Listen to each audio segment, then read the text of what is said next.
नमस्कार। चुनावी समर में आप लोगों का स्वागत है।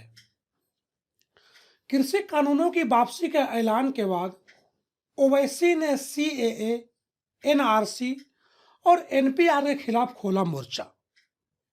जी हां, कृषि कानून वापस लेने के बाद भी सरकार के खिलाफ विपक्ष और किसान हमलावर हैं। किसान पहले ही स्पष्ट कर चुके हैं कि एमएसपी की गारंटी के बिना वे नहीं मानने वाले।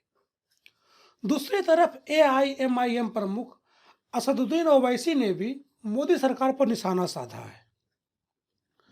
आपको बता दें कि ओवैसी ने कहा कि अगर कृषि कानूनों की तरह एनपीआर और एनआरसी कानून रद्द नहीं किया गया तो वे बाराबंकी को दूसरा शाहीन बाग बना देंगे। ओवैसी ने कहा कि मैं पीएम मोदी और बीजेपी से सीएए को भी कृषि कानूनों की तरह वापस लेने की अपील करता हूं, क्योंकि ये संविधान के खिलाफ है। उन्होंने कहा कि अगर वे एनपीआर और एनआरसी पर कानून बनाएंगे तो हम सड़कों पर उतरेंगे और यहाँ एक और शाहीन बाग बनेगा। इसके आगे ओवैसी ने प्रधानमंत्री को लेकर कहा कि हाय नरेंद्र मोदी जी, क्या एक्टिंग करते हो आप। उन्होंने कहा कि मोदी जी गलती से राजनीति में आ गए और बॉलीवुड एक्टर्स बच गए। ओवैसी ने कहा कि अगर वो बॉलीवुड में होते तो बेस्ट एक्टर के सारे पुरस्कार उन्हें ही मिलते। ओवैसी ने कृषि कानूनों को लेकर कहा कि प्रधानमंत्री मोदी अचानक से आए और उन्होंने कहा कि हमारी तपस्या में कोई कमी रह गई थी।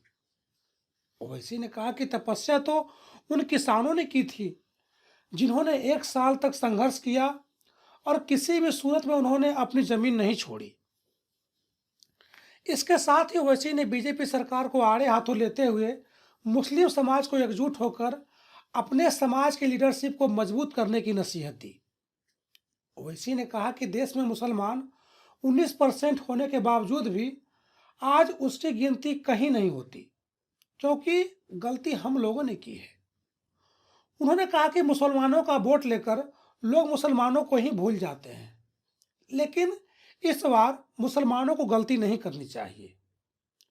उन्होंने कहा कि अपने समाज को जोड़िए और अपने समाज के नेता को शक्तिशाली बनाइए। इस तरह ओवैसी ने मुस्लिमों को एकजुट होने का आह्वान किया, तो वहीं दूसरी तरफ उन्होंने सीएए, एनआरसी और एनपीआर को लेकर मोदी सरकार के खिलाफ सीधा निशाना साधते हुए साफ साफ कहा कि सरकार कृषि कानूनों की तरह सीएए को भी रद्द करे।